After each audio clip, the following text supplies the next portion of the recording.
So there's a new Jason movie out, and it's free, and I got a guest that's coming on to talk about it. You better listen up!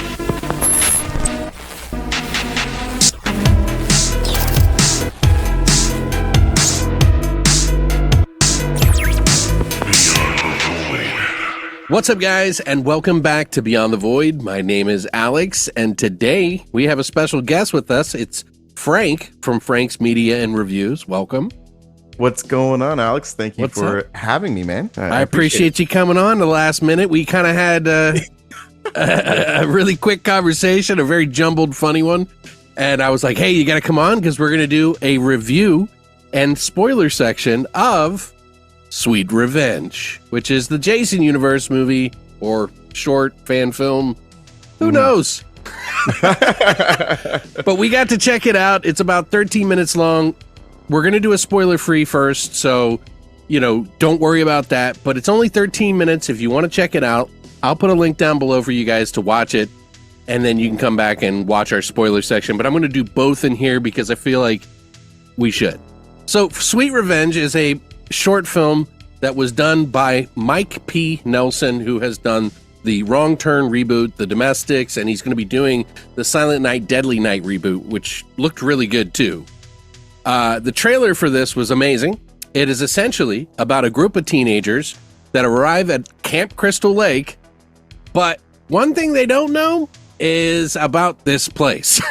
And they're being stalked and mysteriously killed by a mysterious killer, and I wonder who that is, who's out there for revenge. And that's why it's called Sweet Revenge. So, first up, let's let Frank have the first stab at Sweet Revenge. What'd you think? First, again, thank you for having me on. Sure. Of course, a lot of us are Jason lovers, and so it's fantastic to get some type of radiation, just some type of version of Jason. And I absolutely loved the kills in this short film. I said to myself, man, I wasn't expecting this. I was like, what the heck? I don't know if I can cuss, but yeah, I was gonna say, I was like, what the fuck, man? I was not expecting some of these brutal kills, especially on a YouTube short film, short film that's on YouTube. And anyway, also, I did not watch the trailers. People know that, like, for me, unless I watch it in a movie theater, like, I just avoid all trailers for whatever it is. Smile, that movie just ruined all movie trailers for me. So, like, I just stay away from them. So I had no idea what exactly the premise. About 90% of my movies I don't watch trailers for, but occasionally, Yeah, this was a great surprise. I know that going in, of course, about the issue of, and I've seen like the designs of Jason, right? And his wardrobe design, his face mask, and of course the sponsorship to this film, which is the Angry Orchard cider beer, right? And Nike, I think. And I don't know. Oh, really? I did not know, but I knew think about there was a like Nike swoosh in there somewhere. Oh, okay. Just do it. Yeah, exactly. Stab. But so I guess I just assumed that there would be a lot of maybe sponsorship from Angry Orchard, but it wasn't too excessive or anything. I thought they kind of did it in a kind of subtle way, but besides that, I thought it was shot really well, which again surprised me. So it made me think that these people kind of knew what they were doing and making it just a modernized Jason Voorhees Friday the 13th film. I loved the music to this short film as well. There was also, I didn't know if you caught on with it with the wardrobe designs, but there was callbacks with Amy, and there was another girl from the first movie as well with the white tank top and the shorts, the red shorts. So I really like that. There was the yellow hoodie as well. So again, they paid a little bit of respect and callbacks to the original film, which I thought it was very nice. And I'm hoping others caught that type of little hints or callbacks to the previous films. So, but yeah, man, who's kidding ourselves? Like, I thought it was good. And I like to hear your takes about this girl, Eve, because I don't know, man. Like, well, we can't say exactly because we're in spoiler free, but I will say that I did like this. I don't know how much I liked it because there's good and bad in it. For me, there's good things that I really loved in it, which I am the type of person that I like my slashers. I don't need them to be super smart, okay? They don't need to be giallos. They don't need to be like this epiphany at the end of the movie, like where I'm like, oh my God, you know, like that's cool too, if you can do it right. But, you know, slashers for me is like, it's kind of like comfort food, you know what I mean? And I don't need it to be too, I just need them to go around killing people, you know what I mean? And I'm cool with that, you know? If it gets a little too smart, then it's like, well, you're not really in the slasher genre anymore. You're kind of something else in a way. For me, I know some people really like that, and they like that in like the Halloween trilogy and stuff like that. But I think some of the character work in this was a little iffy. But I did think that it was shot well. I think that the gore and the kill scenes were really cool. Chef's kiss, man. Dude, one of the deaths in it was like kind of heinous. And I don't mean the one that everybody's probably thinking. And they even did some foreshadowing? Foreshadowing, yeah. Which I love that too. There is some elements in there that I really like. I wasn't really locked in like I would be for a regular Jason or Friday the 13th movie. And there's some exceptions I give this because one, it's a short film. Mm-hmm. You can't really, you know, you get 13 minutes, you got to do it. So I have to give it some leeway a little bit, you know what I mean? I did kind of like what they did with the story and kind of switching it up. And there was some moments in the film that really did something different with the universe than I've seen, which I thought was kind of a cool risk to take. I don't know if it necessarily made 100% sense, but I really did like where it ended up. I did like the music. I think they kind of went for that Manfredini sort of vibe. With the classical like Jason and Friday the 13th style, which I thought really added to this film. Like I said, the kills were really great. Where I think the flaws I started to see the crack was the dialogue.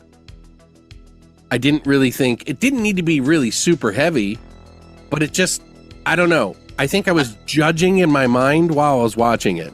Alex, I'm gonna be upfront, man. I didn't pay attention to that shit. Well, I mean, I thought we really didn't have much time to. Exactly. You know, I just thought with the score, it kind of just got me into that whole Friday the 13th feels, and then, of course, with the short time frame of this film, right? It kind of just, it was it didn't. Yeah, there was no filler. It was just like, it was all just bang bang bang, and I think that's what I really enjoyed about it. For me, what I liked also is how it ended. I kind of liked it, and sure. and I hope that these people get another chance to do at least a part 2, or at least to some way type of continue this type of story, because we'll definitely talk about that. Like, but it was good. I don't know what it is about the acting for me. It's just kind of, I don't know. It didn't feel like necessarily mainstream level necessarily, like I would expect from a Friday the 13th film with this much background. You know what I mean? And I'm not trying, that's no slam towards the director. I think they did a good job. You know, I thought it was, you know, competent, and it just wasn't at that level. Some people have been saying it's like a Tubi original kind of feel. I don't think it's, I can see what they're saying, but I don't really think it's that. I don't know. Maybe that's just me being picky, but I'm here for the gore. I'm here for the Jason, which, by the way, what did you think of the mask? We didn't really get to see it very much. But. I for how it was shown in the movie, I thought it looked good.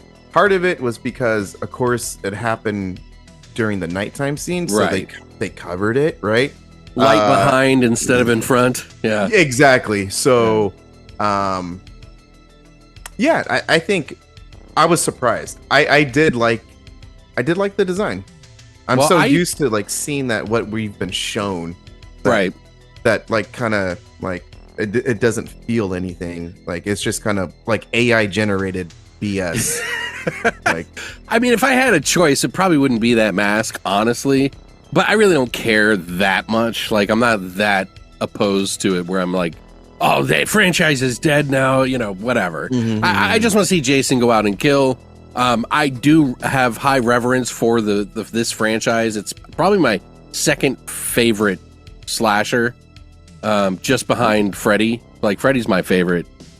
And I know it's campy as fuck, but I love Jason just as much, but for a completely different reason. And it is for that natural, just go out there and kill somebody. I don't need any, magical, crazy stuff, even though they do get pretty wild in that franchise too. But yeah, I think it's not a bad start, but I don't really know what the hell the universe is doing right now. Like, it's not the best foot forward, but I didn't hate it. You know what I mean? I'm like at a 7 out of 10, maybe like a 6.5 at the lowest, but just it's a short, so I have to judge it on like that. I think it was pretty decent, so I'm going to give it a 7. If you score on yours, I mean, you can do it here if you want. Oh, I don't really score. I just tell my damn feelings. So opinions That's about not allowed it. here. You're not allowed. Yeah, to exactly. But I do. I would, if I was to score, I think I would say the same thing. But again, I really did like the ending, and it just made me want to watch like another part 2 of it. So it had me intrigued. Right. Sure. I wouldn't shut the door if another part came out. That's for sure. I would watch it because I'd be like, oh, okay. But I don't think this is going to be the smash through the gate that's going to revitalize the whole, franchise or anything. Yeah, and who knows? I think that might be with the Peacock Crystal Lake series, maybe. Right, they're just kind of wetting your beak with this one a little bit. Yeah. Well, we're going to get into some spoilers, guys. If that helps you out a little bit. This is really going to get into it a little bit because there's like something that happens with one of the characters in the movie. That's a very questionable thing that happens that we got to talk about. And everybody's going to be saying that's going to be the one thing they want to know. So if you haven't seen it, go watch it. Come back. It's 13 minutes. It's free on YouTube. Go to Jason Universe for the channel and find Sweet Revenge 2025.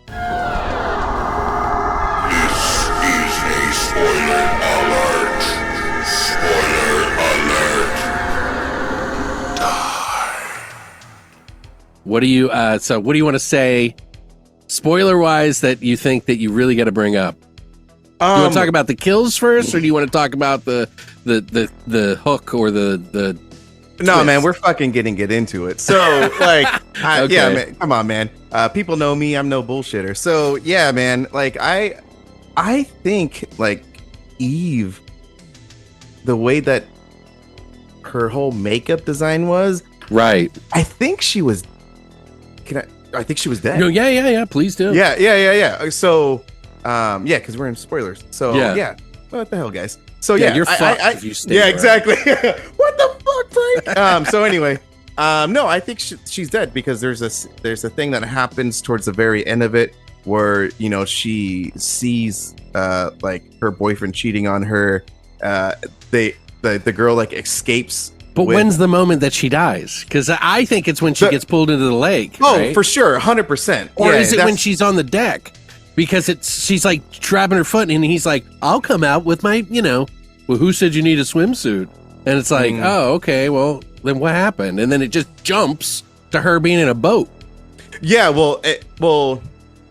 I still think like she died in the lake because then it's several hours later because she got pulled out of the boat exactly during the day, woke up at night, or at least came out of the water at night. She was dead then. She was very white with black in the eye sockets, and then like her whole demeanor changed. She seemed a little bit more evil, especially you learn that from the end of the movie. Okay, so now here's the question, right? Like, and I'm going to make a comparison to the movie Shocker, which is kind of shocking. See that movie? That's a great movie. It's a fantastic fucking movie. I love that cheeseball. So when I see Shocker, the girl who died in the movie, she comes back as a ghost. So if she dies in The Sweet Revenge, she's not coming back because of revenge yet. She's only coming back because of love. But she only turns evil once she sees that her boyfriend's cheating on her. So it's like one of those, right? Yeah, and we assume... Is she a zombie? Is that what she is? Like a fucking Jason or something? Or I mean, yeah, I don't know. Maybe. And of course, Jason like, can see the future. Or he saw them cheating. He was peering in a window earlier and he was like, hey, why is he doing that thing to her? Yeah, and I just assumed as the viewer that it was within the same night. Right. That this whole event like took place. And so because of her walking in, and then like the older gentleman who just gave like creepy vibes to begin with, but like he knew it was game over for her. Yeah, but they did that in the first Friday the 13th, remember? With the old guy with talking about don't go with it. Yeah, but like at least in this short film, if I remember right, he's observing her with the microscope, and then he just like knew, like there was a certain moment, like I think maybe when she was in the boat, when she got in the boat, right? Then he says something was like it's over, or some type of it was like remark. that. Yeah, it was like it's so over. Yeah, but he got stabbed in the eye with the eye that he was looking at her at. Which that was such a cheesy, like that's such a classic fucking like thing where they spin him around and it's like, oh my god, he's dead. It's like you. Hey man, I ate that up, man. I'm not complaining. For sure. The kills, man. Holy crap, man. That's what we got to talk about now, because I gotta say, I thought that it was weird how they did because we got the foreshadowing of the motorboat with the propeller, which I knew was going to happen. I was like, oh, tell your boyfriend that the boat motor's good to go. And I'm like, oh, yeah, killed with that shit.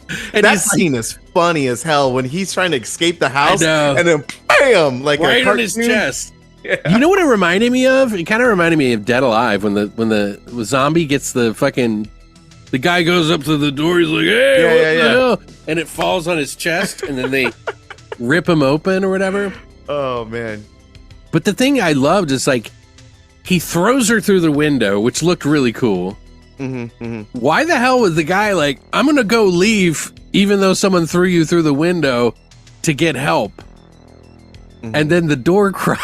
Like it was a little odd, like.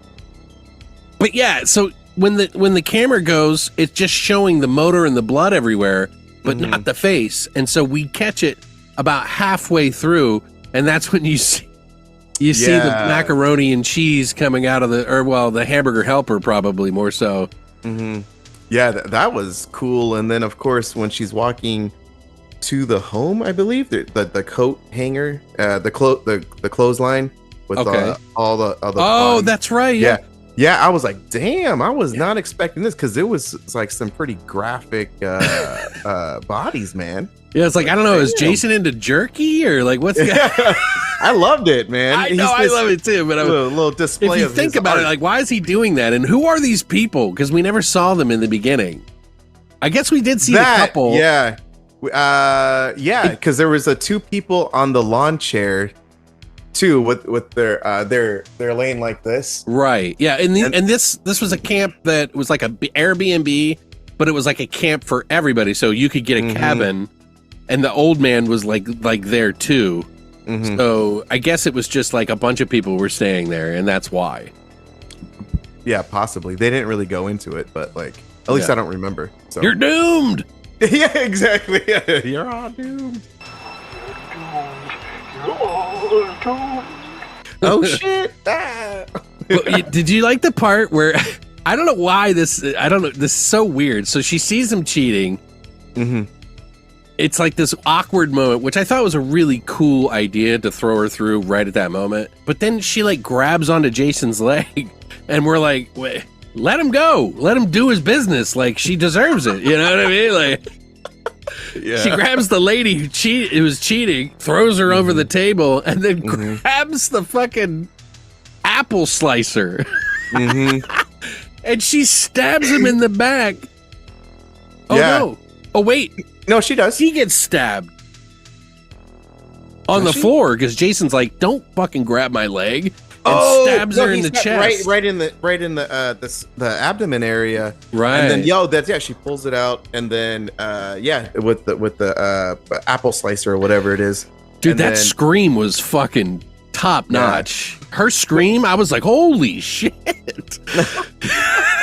But yeah, man, we got to talk about like the very end, like basically. Oh, go ahead.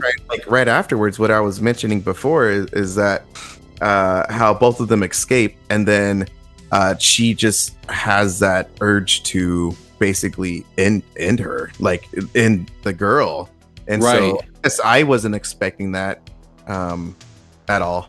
It was a nice surprise. She definitely she stabs the girl like then as they're escaping. And then she gets out of the car, and there's that moment with her and Jason. Or Universe, whoever he is. Sweet revenge, Johnny. Yeah, because like they both look at each other, and then Right. she gives like some type of like a look, like That was kind of maybe cool. come get my ass, or I don't know what type of look maybe you would call that. But then It looked like- she goes into the woods. Yeah. And then She goes, well, she looks at him, and you see him holding his, machete. And then he twitches it a little bit, and then she kind of twitches hers, kind of like, "It's go time, baby." And then they kind of walk away from each other as he walks towards her. Is that what happens? Well, it's a little ambiguous. So like you don't know if like maybe they're gonna team up, or Right. like she's gonna like escape from him. But like I don't know. It just kind of Maybe they fall in love. Oh, baby, there we go. Sweet love and revenge. Part 2. The opening kind of remind me a little bit of Companion. Okay, yeah. Have you seen that one? Yeah, Where, no, like, totally. Yeah. It kind of starts off like that, and then like the title screen, it's almost the exact same. So It's kind of true. Why, it's been a while since I seen it, so yeah, it didn't recollect as much. Yeah, that's a good movie too. So. I like this movie. I'm not opposed to it. My main gripe with this whole Jason universe is what the fuck is going on, guys? Like, no offense, but like, are we going to talk into that? Yeah. Hey. Yeah, please do, because like I'm kind of curious. Yeah. So like I haven't really made like a video on that type of stuff, but what the fuck, man? I think it's like it's just total bullshit of how they're just like marketing all this shit of Jason. Like it kind of just makes me sad, to be honest with you. It feels like old school marketing in a way, in the bad way. Yeah, very where much so. It's too much hype and not enough providing. And no offense to this movie, I like the movie. I'm nothing against the director or this particular short. But is this the first foot forward that we really needed? Or should it have been like, I don't know. I mean, I'm happy for him because it gives him an opportunity to shine. I guess how I look about it is that maybe this was the way it was going to be for them to get the money to at least get Jason out there, because it's been so damn long. Unfortunately, it's been really marketed with a cider beer label, right. and if you go to the grocery stores, yeah, exactly. If you go to the grocery stores, there's a standee of Jason. He has his own cider can, but if I remember right, he's also in Fortnite with the same look. The whole design, like that's the whole thing of Jason Universe. It's like it's all the same type of design. I'm sure he'll be in Lego and fucking Roblox and every other. Yeah, because like you I don't know. I don't know. I'm a 42-year-old man, and I play video games and all that type of stuff too. But like it's still like this is a Mount Rushmore iconic horror villain that a lot of us cherish like to us. Like Freddy, for me, it's Freddy. It's Jason. Of course, it's Michael. Some it's Chucky. And others, but like you kind of see nowadays where and like Leatherface, but like Scream. I know Scream was in like Call of Duty, Ghostface, and so like I don't know if it's a way for them to market to the younger viewer of this is what I think about villain. that. I know what you're saying, but like Yeah. usually you do that kind of stuff leading up to something big. Yeah. We haven't seen the big yet. You know what I mean? There is no announcement of the big other than the TV show. And that might as well be like a fart in the wind because we haven't seen it or nothing. You know, it's not really, we don't know. And for those who are Jason fans, they might not like the fucking TV show. You know what I mean? Like, I don't know. I don't know where they're going with it. Maybe they're going to do, the mom thing, and it's just going to be about like kind of like how they did Psycho, the whole story about that. Bates Hotel? Right, Bates Hotel, sorry. Yeah. Which was good. I'm not having anything against that, and I would be fine with that. I think that would probably be a decent way to go if you're going to do that one. But there's a group of people that really don't like the first one. You know what I mean? Because they want to see Jason. And that's not that they're right, by the way, everyone. But yeah, my thing is, when we were kids, we would see the movie, and then there would be a line of toys. Yep. We would see the movie, and then there would be all these things everywhere. Now they lead up to it, to something big, but now they're leading up to what's going on. It's like I feel like I walked into the store with all this stuff. It's like, Jason's coming, and then you walk in, and it's like an empty, like, you know what I mean? Like, what's going on? To be honest with you, also is like there was all this hype of this Jason universe announcement, and to me there was really nothing to that was really announced. It was the only big one was the face mask design, or at least the whole design of Jason. But there were, I don't know, man. I just don't like how this started off. The short film, I did like, and I hope that there's more of it. But I guess Silent Night, Deadly Night is coming out, so that guy's directing a full feature film of that. And honestly, I have really high hopes for that, and I think it's a good movie to do because we did have Silent Night, which I didn't mind. It was a really different take than the Silent Night, Deadly Night. But this one I feel like I'm okay with seeing a version of. And I hope they sort of combine 1 and 2 in it a little bit. So I'm looking forward to that. But as far as like Jason goes, like there's a lot of uncertainty here. And they really need to start letting people know what's going on because nobody knows really what to expect. And it sounds like a lot of empty promises. Like, yeah, we got some little things here. Like, I'm cool with coasters and I'm cool with like, all the little fun things that we as horror collectors buy. But if there isn't a base that is the movies or the actual thing that we love, you're supposed to build off of that into these little things. There's the love for the core element. And if it's not there and we don't know where you're going with it, I can't put my heart and love and money into something. I don't even know where it's headed. You know what I mean? That's spitting facts. So there we go. But it's true though. I mean, it's definitely true. Because it's almost like you're giving like a fan false hope, right? In some type of ways. And they've tricked us before, and this is a very tricky kind of marketing. It doesn't really make me feel like I trust what they're doing.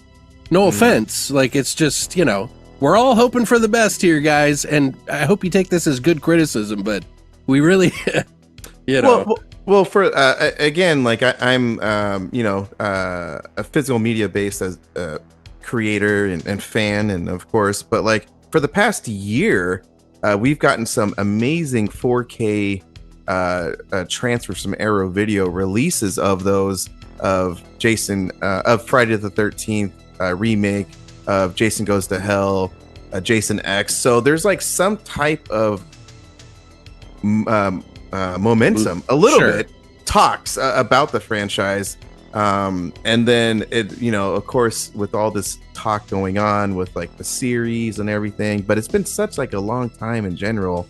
Yeah, we just want something, man. And so we need some core element here. We need Jason on the screen. We need a solid full feature length film that like rocks us and takes us back to where we remember that nostalgic moment, or just something new that we love. I don't care.